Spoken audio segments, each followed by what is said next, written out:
Kagahapon natong gi-celebrate ang piyesta sa paghalad sa Ginoo didto sa temple sa Jerusalem.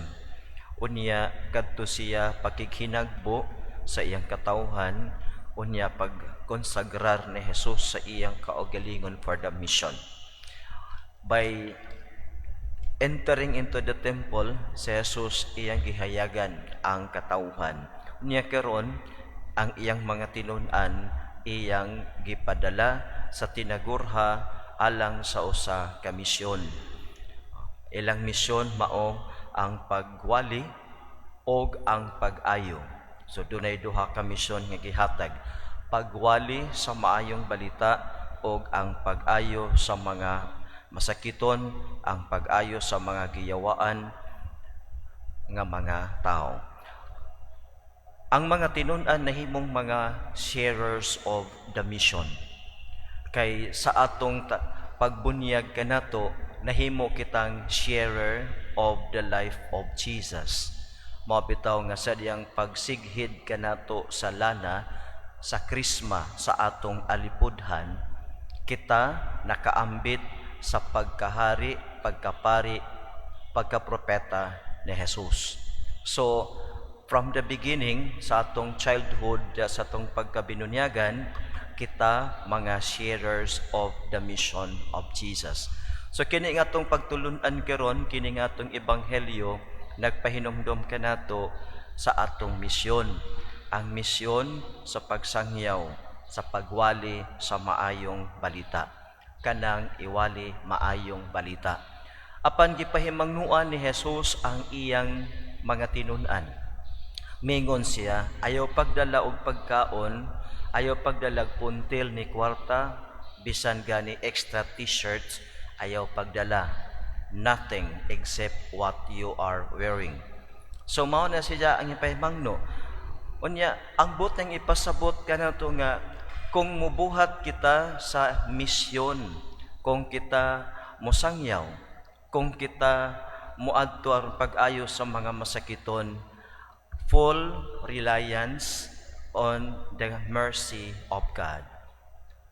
Salig sa kaluoy sa Dios, kay mahitabo man nga sahay because we are equipped with, or we are blessed with many things. Ang mahitabo nga we rely on ourselves. Mahimo nga muadto kita, but when we look at ourselves, uy, aram man kadaghan akong da. Unya nganong di man kita padalhon tungod kay una, gusto ni Jesus nga kung mobuhat kita sa atong misyon, full reliance gyud ta diha sa pag-amuma sa langitong Amahan. Pagkatapos, we also believe that God has prepared already the people nga imong adtuan. Mo nagingon sa usa ka missiologist nga sa wa ka pa moabot ni anang lugara, ang Dios naghikap na sa katawhan, naghikap na silang kasing-kasing didto. Mao man nga in the early Christianity, the first few decades of Christianity, ang mga sinulat sa mga church fathers nag-ingon nga pag-abot didto naay mga tawo nga mo-welcome nimo. Unya ingon dito nga ayaw pagbalhin-balhin og laing balay. Nganong dili man gyud pabalhinon og laing balay? Kay ang usa ka misyonero, usa ka Kristiyano nga gipadala sa Ginoo should not be looking for comfort. Sa ilang panahon, in the early years of Christianity, uso kaayo kanang gitawag nga false preachers, false teachers, false prophets. Unsaon pag-distinguish in the early Christianity ang duha, false teachers, false prophets, o true teachers and true prophets? Sayon ra sa ila pag-distinguish, kung ang usa ka tawo magbalhin-balhin og balay, that means he or she is looking for comfort. Kung di siya kaangay ani nga higdaanan niya, hindi siya kaangay ani nga pagkaon nga giserve kaniya, then he will be looking for someone or some family nga iyang kabalhinan. Mao na nga miingon diri, oy, kaon kamo bisan unsay idalit na. Pag-abot dito sa balay, o sige, ingnan nyo, peace be with you. Unya, pagka dito kamo puyo, ayaw kamo pagbalhin-balhin.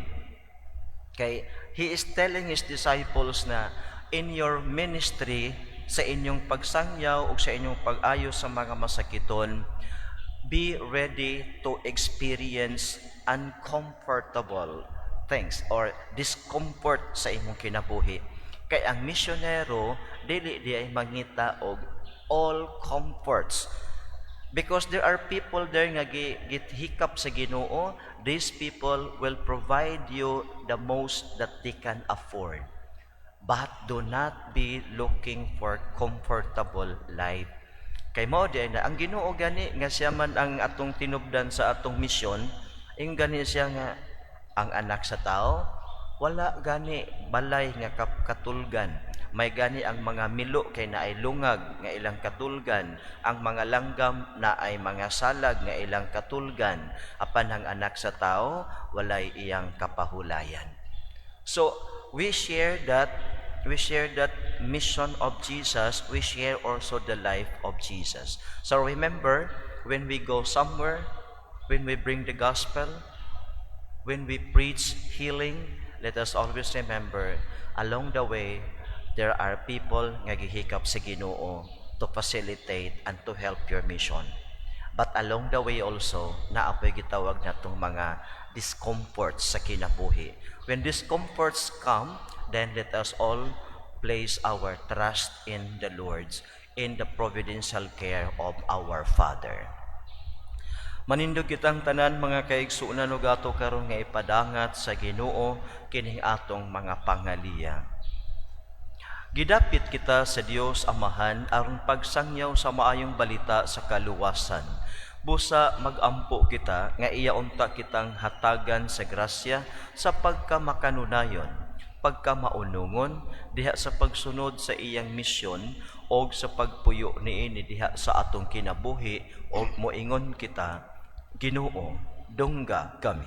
Ginoo, dungga kami.